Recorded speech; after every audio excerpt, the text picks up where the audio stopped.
नमस्ते। हम सौहार्दम प्रकृते शोभा इस पाठ का अभ्यास कर रहे हैं। इसके प्रश्नोत्तरों का अभ्यास कर रहे हैं। पहले दो प्रश्नों का अभ्यास हम कर चुके हैं। अब हम तीसरे प्रश्न पर आते हैं। देखिए, अब ये हम तीसरा प्रश्न मैं यहाँ पर पढ़ रहा हूँ और तीसरे प्रश्नों का उत्तर दुखा यहाँ पर लिखा है, रेखांकित पदम आधृत्य प्रश्न निर्माणम कुरुते। देखिए, प्रश्न निर्माण से संबंधित ये प्रश्न है। यदि आप प्रश्न निर्माण करना नहीं जानते हैं तो हमने कक्षा कौमुदी पर प्रश्न निर्माण से संबंधित लेख लिखे हैं। आप गूगल पर प्रश्न निर्माण कक्षा कौमुदी इस कीवर्ड को सर्च कीजिए, आपको कक्षा कौमुदी द्वारा प्रकाशित प्रश्न निर्माण का लेख मिल जाएगा। आप उनका अभ्यास कीजिए। यहाँ पर मैं आपको सरल भाषा में बताऊंगा इन प्रश्नों का प्रश्न निर्माण कैसे किया जाएगा।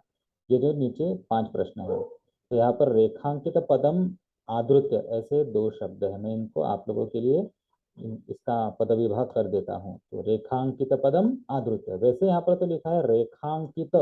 रेखांकित शब्द का मतलब होता है अंडरलाइन। जिस पद के नीचे रेखा अंकित की गई है वो रेखांकित यानी अंडरलाइन वर्ड। लेकिन यहाँ पर मैंने इनको बोल्ड किया है। जो आपके पाठ्य पुस्तक में रेखांकित करके दिखाए हैं, मैंने इनको यहाँ पर बोल्ड किया है। तो इन्हीं को आप रेखांकित समझिए और इन पर और इन्हीं का हम प्रश्न निर्माण करेंगे। तो पहला है, सिंह वानराभ्याम स्वरक्षायाम असमर्थः एवासीत्। ये वाला वाक्य है। अब यहाँ पर हमें प्रश्न निर्माण कैसे करना है, तो पहले ये जो प्रश्न है जैसा का वैसा हम यहाँ पर नीचे नकल करेंगे, इसे कॉपी करेंगे। सबसे अंत में हम यहाँ पर प्रश्न चिन्ह लिखेंगे। तो मैं यहाँ पर प्रश्न चिन्ह लिख रहा हूँ। ये तो यहाँ पर मैंने प्रश्न चिन्ह लिखा। अब हम सोचेंगे स्वरक्षायाम ये शब्द किस लिंग का और किस विभक्ति का है। तो स्वरक्षायाम, देखिए स्वरक्षा यहाँ तक ये शब्द है। स्वरक्षा ये शब्द स्त्रीलिंग का है और उसको याम ये जो प्रत्यय लगा है ये सप्तमी एक वचन का है। तो स्त्रीलिंग सप्तमी एक वचन, और इसके जगह पर हमें स्त्रीलिंग का ही शब्द रखना है, किम शब्द का। तो किम शब्द का यहाँ पर स्त्रीलिंग का शब्द बनता है कस्याम। तो मैं यहाँ पर कस्याम लिख देता हूँ। तो कस्याम ये हमारा प्रश्नार्थक शब्द बन गया। और अब हमारा प्रश्न बनेगा, सिंह वानराभ्याम कस्याम असमर्थः एवासीत्। अब हम दूसरे प्रश्न पर जाते हैं। दूसरा लिखा है, गजः वन्य पशून तुदंतम शुंडेन पोथयित्वा मारयति। अब यहाँ पर जो हमारा स्थूल पद है वो है शुंडेन। तो शुंडेन हमारा उत्तर आना चाहिए, ऐसा हमें प्रश्न बनाना है। तो कैसे बनाएंगे, तो शुंडेन ये पुल्लिंग तृतीया एक वचन का शब्द है। तो हम यहाँ पर पुल्लिंग तृतीया वचन का केन शब्द यहाँ पर हम रिप्लेस करेंगे और अंत में प्रश्न चिन्ह लिखेंगे। तो ये बनेगा, गजः वन्य पशून तुदंतम केन पोथयित्वा मारयति। ये हमारा प्रश्न बन गया। अगला है, ये जो प्रश्न है इसमें थोड़ी परेशानी है, इसको हमें समझना पड़ेगा। देखिए यहाँ पर लिखा है, वनराजपदाय वानरः आत्मानं वनराजपदाय योग्यम मन्यते। इसका हमें प्रश्न बनाना है। तो हमारा उत्तर क्या आना चाहिए, तो हमारा उत्तर वनराजपदाय ये शब्द आना चाहिए। तो ये कैसे आएगा, तो इसकी जगह पर देखिए, यहाँ पर वनराज पद ये हमारा मूल शब्द है और उसको आय ये प्रत्यय चतुर्थी विभक्ति का लगा है। तो वनराज पदम एक नपुंसक लिंग का शब्द है और उसको चतुर्थी एक वचन लगा है।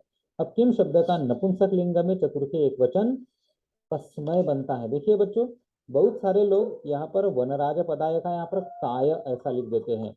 काय गलत है, इस विभक्ति को पहचानो।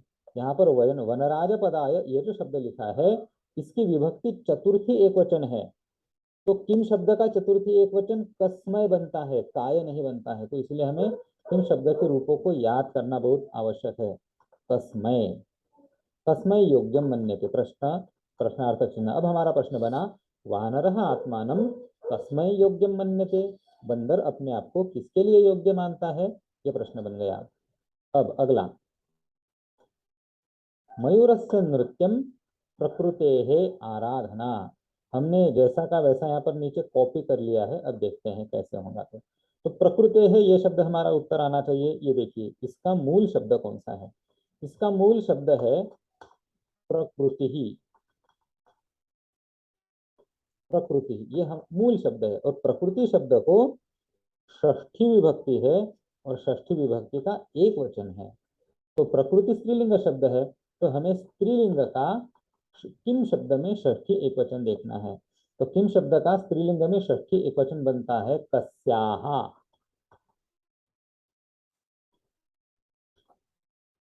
अब बहुत सारे जो विद्यार्थी है ये प्रकृति है को देखकर इसके स्थान पर केहे आराधना ऐसा लिखते हैं, तो केहे नहीं लिखना है, हमें इसकी विभक्ति को पहचानना है। किम शब्द का ये स्त्रीलिंग षष्ठी एक वचन है, और किम शब्द का स्त्रीलिंग षष्ठी एक वचन कस्याः है। अंत में प्रश्न चिन्ह जरूर लिखना है। मयूरस्य नृत्यम कस्याः आराधना, उत्तर बनेगा मयूरस्य नृत्यम प्रकृतेः आराधना। चलो अगला अगला प्रश्न है, सर्वे प्रकृति मातरम प्रणमंती। अब यहाँ पर हमारा प्रश्न निर्माण कैसे बनेगा, चलिए हमें हमारा उत्तर अपेक्षित उत्तर क्या है, हमारा अपेक्षित उत्तर है प्रकृति मातरम। अब इस शब्द को समझो, इसका लिंग है स्त्रीलिंग प्रकृति मातरम। अब यहाँ पर हमें अंतिम शब्द पर ही विचार करना है मातरम। तो इसका मूल शब्द है प्रकृति माता। अब प्रकृति माता शब्द का लिंग कौन सा है, स्त्रीलिंग है। अब यहाँ पर प्रकृति मातरम ये जो शब्द बना है ये किस विभक्ति में है, तो इसकी विभक्ति है द्वितीया वचन एक। तो द्वितीया एक वचन है स्त्रीलिंग में, तो किम शब्द का द्वितीया स्त्रीलिंग एक वचन बनता है काम। तो हमने लिखा सर्वे काम प्रणमंती। देखिए हमारा प्रश्न बना सर्वे काम प्रणमंती, हमारा उत्तर है सर्वे प्रकृति मातरम प्रणमंती। तो इस प्रकार से हमने ये जो रेखांकित पदम आधृत्य प्रश्न निर्माणम कुरुत, प्रश्न निर्माण वाला जो प्रश्न है उसको हल किया है। यदि आप प्रश्न निर्माण सीखना चाहते हैं तो इस वीडियो के डिस्क्रिप्शन में मैं एक लिंक दे दूंगा, कक्षा कौमुदी की लिंक है, वहां पर आपको प्रश्न निर्माण सिखाया है, उसे पढ़ लिए, या फिर आप सीधे सीधे गूगल में जाकर भी प्रश्न निर्माण पढ़ सकते हैं। तो अगला ये जो प्रश्न है शुद्ध कथनानां समक्षम, इसको हम अगले वीडियो में देखेंगे। तब तक के लिए नमस्कार।